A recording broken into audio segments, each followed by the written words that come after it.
Assalamualaikum warahmatullahi wabarakatuh. Salam olahraga. Salam 4477. Dalam kesempatan kali ini kita akan membahas topik yang tidak kalah penting, yaitu terkait dengan bahan pembuat suatu senar.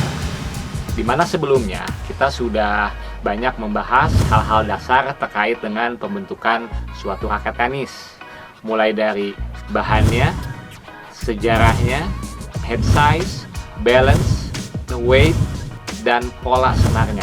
Mungkin teman-teman bisa cek di channel ini, ada beragam konten dengan judul yang berbeda, yang semuanya itu menjelaskan tentang hal dasar pembentukan suatu raket tenis. Dan saat ini kita akan maju selangkah lagi, yaitu bagaimana kita bisa mengenali bahan pembentuk suatu senar. Dan kenapa kita perlu untuk mengetahuinya? Buat mereka-mereka para pemain profesional, suatu bahan senar itu akan berpengaruh terhadap yang pertama, pola permainan atau performance itu akan berpengaruh. Setiap bahan yang digunakan akan memiliki pengaruh yang berbeda, dan buat profesional itu sangat signifikan. Yang kedua, selain meningkatkan performance, juga akan menghindari pemain dari cedera, misalnya seperti cedera lengan atau istilahnya itu tennis elbow gitu ya. Jadi ketika kemarin kita membahas pola senar, sting pattern, vertikal, horizontal, kemudian di kali ini kita akan membahas terkait dengan bahan-bahannya, dimana secara umum bahannya itu ada dua. Yang pertama bahan alami atau istilahnya itu adalah natural gas. Yang keduanya itu adalah bahan yang non alami atau istilahnya adalah bahan sintetis. Dan nanti video berikutnya kita akan membahas bagaimana sih pola senar yang sekiranya itu cocok dengan pola permainan kita. Oke, sekarang kita akan membahas bahan senar yang berasal dari usus alami atau natural gas ya. Dari kata yang tadi saya sebutkan, ada kata-kata usus, dan memang benar bahwa natural gas itu merupakan berasal dari usus sapi ya. Namun ketika kita mendengarkan istilah senar tenis berasal dari usus sapi, seolah-olah atau kedengarannya ada percaya atau tidak. Begitu juga saya ya, selama saya bermain tenis sejak kecil sampai dengan saat ini, malah baru tahu bahwa ada bahan berasal dari usus sapi itu mungkin belakangan ini gitu ya. Dan ketika saya mainkan, wah luar biasa, akan memberikan dampak atau feel yang sangat berbeda. Dan usus sapi ini sudah diperkenalkan sejak tahun 1800-an ya, dimana pada saat itu tekstil modern belum berkembang seperti saat ini ya, karena polyester, nilon, kevlar itu kan merupakan bahan pembentuk kain ya. Nah, dan saat ini berkembanglah bahan-bahan yang berasal dari sintetis tersebut ya.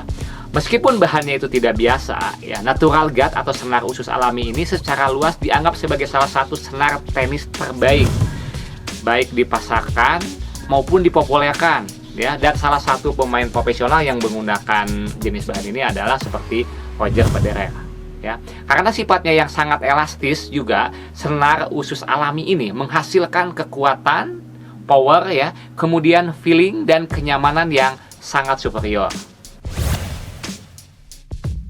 Pada saat ini biasanya jarang kita saksikan grup atau para pemain tenis lapangan yang menggunakan senar jenis ini ya. Kecuali seperti tadi saya katakan di awal, mungkin pemain profesional itu sering menggunakannya karena buat mereka sangat berpengaruh, dan juga mereka secara gocek uangnya ya mampu karena mereka konteksnya profesional.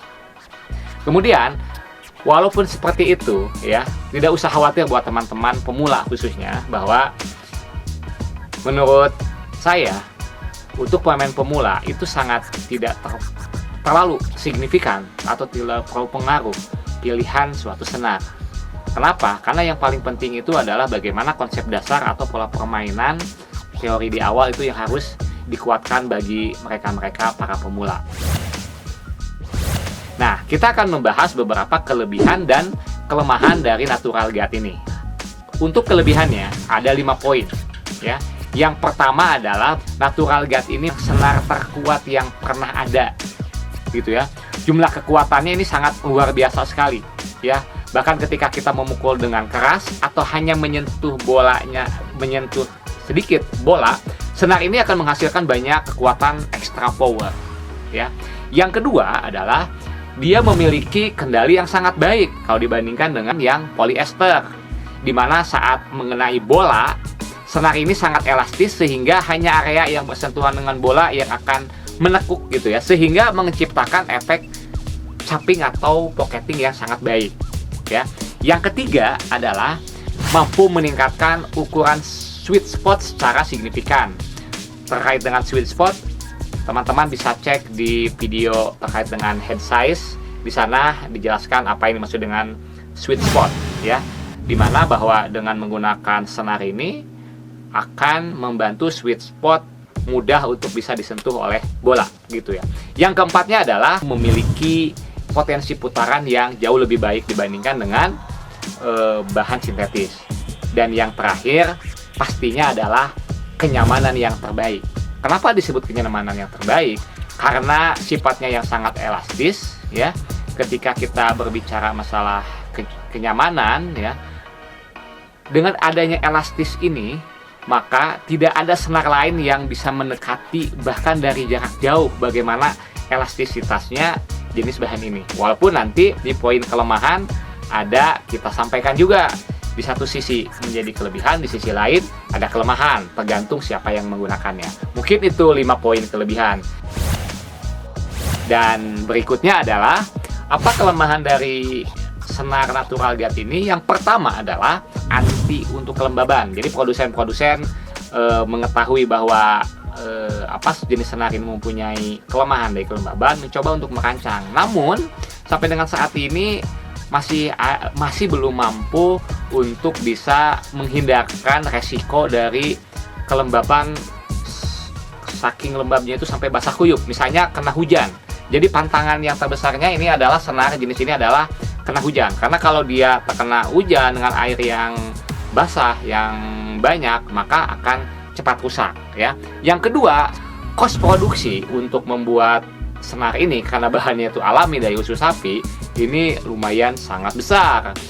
Setahu saya bahwa kalau kita membeli, teman-teman cek di marketplace itu harganya tidak kurang dari 750.000. Padahal kalau kita membeli dengan bahan lain, sintetis, nilon dan lain sebagainya, itu yang di bawah 100.000 pun juga banyak. Yang ketiga, semakin elastis senar ini gitu ya, semakin besar ketegangan yang hilang. Jadi ketegangannya akan hilang karena dia semakin elastis, ya. Dan natural guard ini bisa menjadi terlalu lembek untuk pemain yang hard hitting, gitu ya. Hard hitting khususnya ketika dia bermain dalam jangka panjang, ya. Nah, mungkin itu poin kelebihan dan kelemahan ketika kita menggunakan senar jenis ini. Dan saran kami dari 4477 Sport kepada teman-teman para pemain tenis, khusus buat pemula, lebih baik pertimbangkan ulang untuk menggunakan jenis bahan ini. Yang paling penting buat teman-teman adalah perbaiki dulu, benahi dulu bagaimana pola bermain. Nanti kita akan bahas di video-video selanjutnya terkait dengan bagaimana pegangan grip ataupun bagaimana kita bisa forehand, backhand dan lain-lainnya terkait dengan bagaimana kita melakukan teknis bermain tenis yang baik. Sedangkan buat para profesional ini menjadi salah satu pilihan yang terbaik. Mungkin itu saja yang bisa disampaikan dalam video kali ini.